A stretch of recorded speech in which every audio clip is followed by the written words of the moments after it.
Hi and welcome to SoccerBeat, and I've got my good friends with me again, Michael Morton, Cheezboy Mokoena and Tsepo Masilela. Welcome, guys. I think we're in for a big show. We've all watched the M10-8. Guys, remember to like, subscribe, comment, and follow us on our social media channels. Right, the Stellenbosch versus TS Galaxy. Big game today. Mike, you watched the game. Your thoughts? Stellenbosch looked incredible. Could have scored 2 goals before TS Galaxy actually got the first goal, but yeah, it could have been 5. Looked very, very dangerous, Stellenbosch. Yeah, Cheese?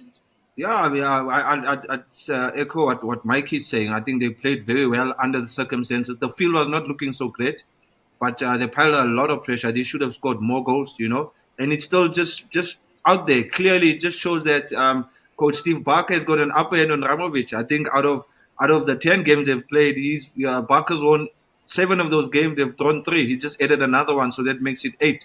So it just shows it's not going to be easy for Galaxy anytime soon to beat that coach. Stellis is on fire. Yeah, I've just seen a comment from Ramovic now from the post-match. He said that we were playing in a swimming pool. When we're not playing in a swimming pool, then maybe we'll be able to play football. Well, based on what Cheese has just said, that's not true. In fact, everybody out there, if you're ever going to go, when you go on your Betway form, whenever you see Stellenbosch playing TS Galaxy, put your money on Stellenbosch based on what Cheese has just sold us. Moving to the Pirates SuperSport game. My observation, a fantastic game of football. Really enjoyed it. Fantastic to see a big crowd. Not the best pitch there either. I thought Pirates brilliant going forward, but I think there could be problems for them at the back. And if you want to win the league, you've got to be sorted out at the back. And I must admit, Monyane at right back, he was to blame for the goal with Krobler not picking him up properly. They're a bit square. Your thoughts there, Mike? You played in that position. Yeah, look, I think maybe he did get caught there. Was a great ball by Tyson. That's definitely Gavin Hunt football directly from the centre back, straight onto Brad's head. Nice knockdown goal. Tough to deal with, but yeah, positioning could have been better. Yeah. And Cheese playing in front of such a big crowd. Yeah, it's always amazing, but it's always amazing to play in front of such a big crowd. I mean, everybody's just been missing the action, and you could see Orlando was packed and full, I think some of the players had a bit of nerves of Pirates because the first 10 minutes, I saw SuperSport really pressing them high, making it difficult for the Pirates defenders. They couldn't come out. But I think what played a big role was when Pirates started to get into the game with those combinations, Maswangai getting deep, fetching the ball, getting those players involved. They started picking up the tempo, and the strength and conditioning of the team actually showed that that's why they won the game. I think through that, SuperSport got tired a little bit later on. They would have probably even gotten a 5 in that extra time. Seppo, 2 quick questions to you. You've played at the highest level at fullback. Any excuse for Monyane with that goal? I know you made an observation about Krobler.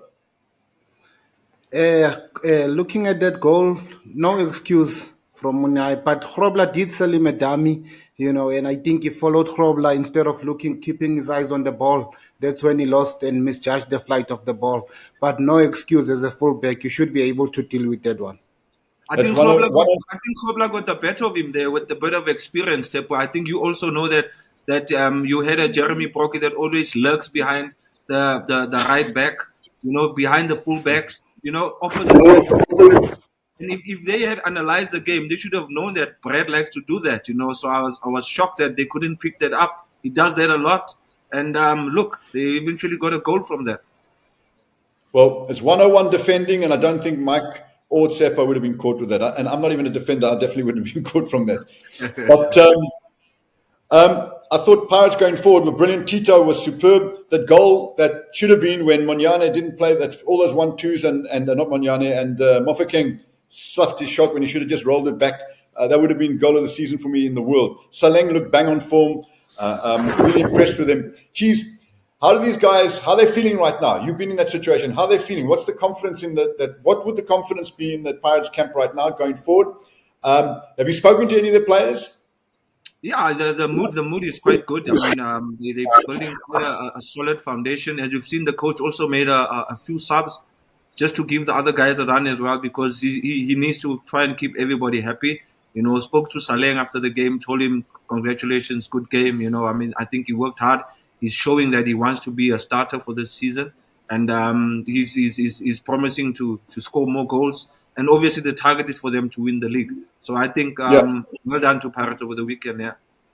Good. Mike, you've been a back four player, very sloppy defending. You've played at SuperSport, very sloppy defending from SuperSport in all 3 goals. I know you haven't played under Gavin Hunt, but you played under coaches like him. What's it like for a player going into a game, going into the dressing room after a game, and you've been the back four, definitely been asleep for 3 of the goals? Quick answer: what do coaches do in that situation? Well, knowing Gavin and all the rumors, if they are true, I mean, he definitely would have let them know about it. But as bad as the defending was, I think Ricardo Goss was next level yesterday. If it wasn't for him, it could have been over in 90 minutes, probably 5 goals. He saved at least 3 on his own. So as much as the back four wasn't great, I think Gavin will be pretty happy with his goalkeeper. Fantastic, guys. We're going to take a short break. We've got an Adidas competition coming up. The Adidas competition continues right here on SoccerBeat. If you have not joined the community yet, hit that subscribe button now and join the conversation on our YouTube channel. Adidas will be giving away a voucher each and every single week right here on SoccerBeat for the next 12 weeks. So if you don't win this week, you have your chance the next week. Keep on trying. The competition continues this week. We have a 1,500 Rand voucher up for grabs, and we'll be giving away 2. We've added an extra 1,500 Rand voucher just for you SoccerBeat subscribers. If you have not joined yet, hit that subscribe button now, comment on the latest episode, and let us know the answer. Standard terms and conditions apply. Lebu is stretching out and reaching high in Betway's latest game, Aviator. Aviator? Place a bet and the plane flies higher and higher. Pick the right time to cash out and you could win millions. Millions? Let's see. Just, woo! It's a shoe! He's cashed out and thrown off with the win! All at the luckiest place to play, Aviator, Betway. Hi, and welcome back. Hi, everybody. Don't forget to like and subscribe and to comment and also to follow us on our social media platforms. We're moving on to Chiefs. Big news this week. Kaizer Chiefs signed Gaston Sirino. And it's an interesting signing that it's a kind of situation. He's 33. He only had 5 starts for Sundowns last season. And Sundowns, you know, they've let a number of players go who've signed for Chiefs. Some of them have been successful, some haven't. Tsepo, you an ex-Chiefs man. Is he going to be successful or not? Is he what Chiefs are looking for? Yes, definitely is what Chiefs are looking for. You know, they're looking for that number 10 that's going to add a spark and, you know, that's going to create chances for the strikers. And he can also score goals. So I think it's definitely going to be a success at Chiefs. Where would you play him? As a number 10, I don't think he's a player that can play out wide or as a winger, and you don't expect him to track back and follow the full back all the way down, you know, because now you're gonna miss that magic, that creativity. You know, so I would definitely play him as a 10, more of a cheating 10, you know, because once you want a break and, you know, you want to start a counter, it's a player that you can give the ball. His decision making is spot on, and he can also score goals. Well, let's hope if the coach listens to you, if Nabi listens to you, that he allows him to be a cheating 10, because quite frankly, your best players should have a little bit of, you know, saying that they've got to stay up there and keep energy for going forward. If you look at his character, though, I've heard that could be a bit of a difficult person. Mike, have you heard any stories about him at Sundowns? I know you're close to a lot of the players who've been Well, I do know that in the beginning when he first joined that his English wasn't great at all. So apparently he used to sleep through a lot of Pitso's video sessions and everything. And Pitso sort of gave him a bit of free reign there. I don't know now that his English is a little bit better, whether he pays a bit more attention in the video sessions. But yeah, for me, he's a luxury player. So as long as the other 10 players are willing to put in extra work for him, then it can work. Otherwise, you definitely going to have to carry someone who's not so keen on defending without the ball. What would you say, Mike, to a player where you're doing all the dirty work and he's been given the privilege not to have to come back, but he's not doing the business. He's not doing the special stuff. What would you say? Yeah, to see, him that's half time? always the thing, is that you got to make sure then, if you're not going to do the defensive work, then you better be giving us something when you get the ball. That's the reality. That's why Cristiano, everyone, and Messi, they're happy for the guys to sit up front and wait for the ball, because when they get the ball, you know something's going to happen. So when you have those luxury players, they better do the business when they get the ball. Geez, I won't ask you about whether you came back to help, but that's another story. Listen, let's Tsepo. Quickly, I didn't come back to help because my fullback always told me, you just come until the halfway line. But when I give you the ball, make sure you create something or you guys score. Like just Mikey said. I know he does his job. I have to do my job. Done. Tsepo, left back position at Chiefs has been a problem area. They've let Schlanti go, who's been, he's 33, 34, 13 seasons, 230 appearances, 18 games a season, 22 Bafana caps. Bongani Sam's coming, 27. He's no youngster. 7 seasons, only 65 appearances, only 9 appearances a season. Shouldn't have kept Schlanti and maybe slowly brought Bongani Sam in? Is he going to be successful? I'm not so sure. What do you think? I'm a big fan of Bongani. You know, I think given a chance, a proper run, injury-free Bongani Sam should be a success at Kaizer Chiefs. If you look at his age, you know, he's at the right age. He's had a taste of playing for a big team. He was at Pirates before, you know. Now he's at Kaizer Chiefs. It's his second chance at a big team, and I believe he's gonna do great. You sure about that? You'll never be sure with football, Peter. There's injuries, but I think injury-free Bongani should do well. Chiefs, what do you say? You look like you're going to say something there.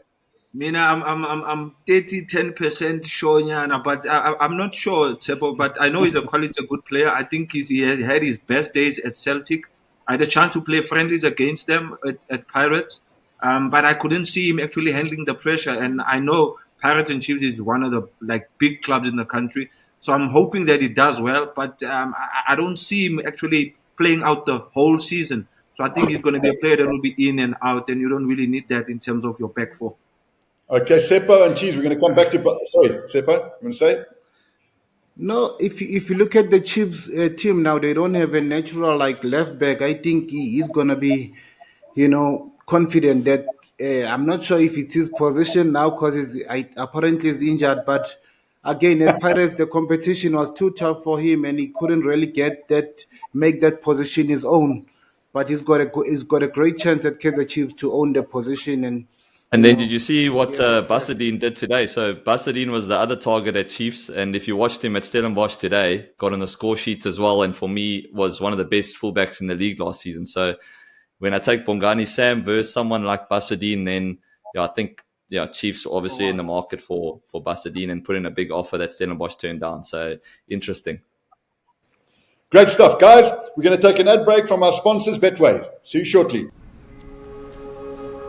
Lebu is stretching out and reaching high in Betway's latest game, Aviator. Aviator? Place a bet and the plane flies higher and higher. Pick the right time to cash out and you could win millions. Millions? Let's see. Just, woo! It's a shoe! He's cashed out and flown off with the wind! All at the luckiest place to play, Aviator, Betway. Right, and welcome back. And don't forget, guys, the more you subscribe, the more you like, the more you follow, the more you share, the more happy we get. And also follow us on our social media platforms. There's a move that really surprised me this season was when Mamelodi Sundowns let Rolani Mokoena go. And I mean, they've got their new coaching team there, but really, what do these guys have to do better than Rolani? He won the league. He lost one game. Mike, he's got to win. I mean, he's got to win the Champions League. Is that fair? It's tough. I don't know. It's like it's almost an impossible task. It reminds me a bit of PSG, where if you come in there, you don't win the Champions League. Unfortunately, your days are numbered. And it seems like Mangoba's in a very similar position at Sundowns now. There's a very, very high bar there. Do you think so? So what you're basically saying to me, this is Sundowns have become the PSG, the Man City, the Bayern Munich of the Real Madrid of South African football. Is that it? Is that what you're really saying? Yeah, I mean, if you look at the PSL last season, they won by over 20 points. I mean, it's very similar to PSG, where the league almost has become, they tick that box almost every year. It's now, what's the next challenge? And the Champions League seems to elude PSG, and has been doing the same with Sundowns. They're getting closer and closer. But yeah, unless you win that, it seems like it's a failure. So realistically, is there anybody, can Pirates do the Arsenal here and chase them all the way? Lebu? Yeah, I think it's just the sad part about football, that the clubs always set the bar high. Sundowns set the bar high in terms of getting to the Champions League, winning the Champions League, and probably that was Rulani's target, as he had asked to get maybe another 2 more seasons. I feel that they should have kept him. If they've kept him for another season or 2, I think Sundowns would have won the Champions League. But now going back with the coaches that are coming in, it's just gonna start afresh, and there'll always be excuses when things don't go well. Like, look, we found this team, we're still making changes, we're still restructuring. So But Sundowns don't allow that. Sundowns don't allow that. But the question is, can Pirates? My question to you though, and you evaded the question. I'm worried that you're worried about your Buccaneers. Can Pirates chase? Can Pirates do an Arsenal and chase Sundowns all the way? Most def. I think that's the target for them this season. With the things that are happening in Claude Cup, they are aware what's happening on the other side of town. So that's why everybody's so geared up and feeling that they got a chance this season. But only thing they need to do is just to be consistent and collect the points. Because at Claude Cup they don't drop points just like that. So Pirates is going to be the package for this season, guys. Okay, I've got to ask Tsepo the $1 million question. Tsepo, the honest answer: your team, Kaizer Chiefs, can they chase Sundowns this season? Will they realistically make a challenge for the season, or is that something for next season, the season after this? The Chiefs that I watched in Bloemfontein against Yanga, hopefully, because they still have time to sign new players. I don't think for the next season, realistically, they can chase Sundowns unless they get 6-7 very good players. So that sounds like an answer. I don't think. So you're basically saying if they need to sign 6-7 players, Tsepo, without mentioning it, it seems to me like you're saying Chiefs need a new team. Not a complete new team, but I like their signing of Sirino. If you look at their team that started the game against Yanga, you look at the age. It was too many youngsters. Of course, we want to give youngsters a chance, but you want them to throw them in a team where there's experience, there's guidance. You need senior players, older players to guide them and ease the pressure of the young boys. I agree. I think Sirino could be the signing of the season because he's a seriously good player, and those youngsters, he could lift the youngsters if he stays injury free, and the coach uses him correctly. I want to read a question. This is directed at you, Cheezboy. Yeah. In 2005, you were playing for Bafana in the Gold Cup in the USA, I think it was. Yes. And you were called back from the Gold Cup. You were told, leave your country, leave America, leave your country's national team and come back to South Africa. The viewer is Mr. Enigmatic. So I love his name. So tell Mr. Enigmatic why you had to come back. Oh, Mr. Enigmatic, if you knew the story, but you're going to know the story today. That's what actually happened. I actually played against Mexico, your Bogettis, your Sanchez, and all these other guys. And then we lost. We won the match 2-1. And then after the game, I played so well. I was actually man of the match in that game as a winger. I had Nomvet on the other side. Played so well. I got an offer from Benfica, Portugal. One of the agents popped up after the game, said, "Look, we are very interested in you. What we're going to require is that you stay. After this tournament, you're not leaving. We'll do all the negotiations and stuff because you're a very young player and we're excited to actually have you at our team." So they took that info, took it to the late, may soul rest in peace, Ntate Skrima Chabalala, to tell him that, look, that jersey number 9 is not going anywhere. He's coming with us.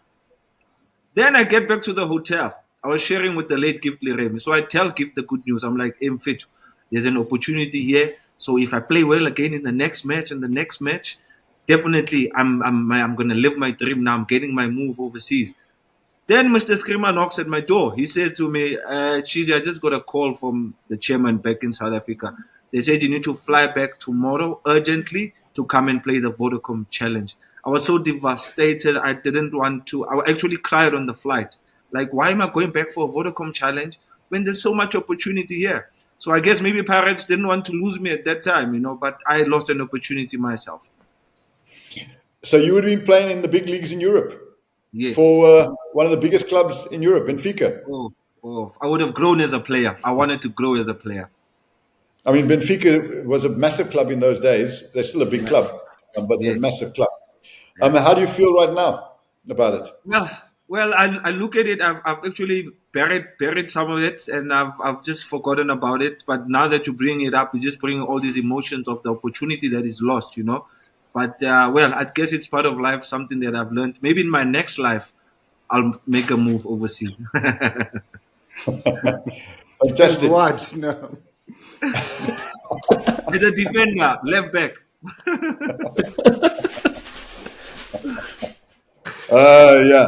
Guys, thanks very much. Great show. I want to thank our sponsors, Betway. They've rescued the PSL.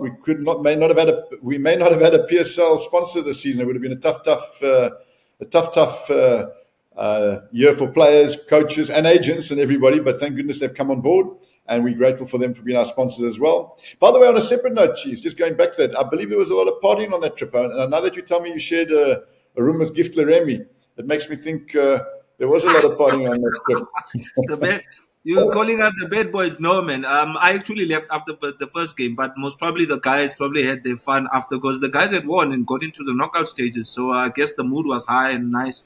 I try to forget about it because I was back at home playing TP Mazembe, instead of playing Jamaica and Iceland and whatnot. But I don't know about the party side, but I'm sure there was a bit. Tell me, Gift Leremy, in a few words, how would you describe him as a player? And how would you describe him as a person? As a player, in a few words on it. Fantastic.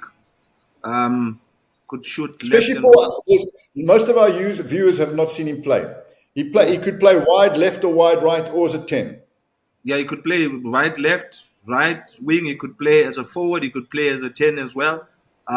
He was so gifted, man. And his name says it all. Umpo Gift Leremy. I mean, what a special player that we missed. But if I talk about the other side of him, is things that what any youngster shouldn't be doing. But he was doing it through frustration, and once you're frustrated, you end up going off the ropes, and that was something that happened with Gift. But we miss him. Yeah, he was one of the best players I've ever seen. Guys, thanks very much. Fantastic show. You viewers out there, again, don't forget, please, it really keeps us going. We want to engage with you, so please comment. Your comments, we read all the comments and we will come back to them. Please share, please like, and most importantly, subscribe, and please follow us on the social media platforms, and follow Mike and Lebo and Tsepo and myself on our own personal platforms. Thanks, guys. We'll see you soon. Our next show we'll be doing 3 shows a week at least, so we look forward to seeing you guys again and again and again. We love you. Cheers. Cheers.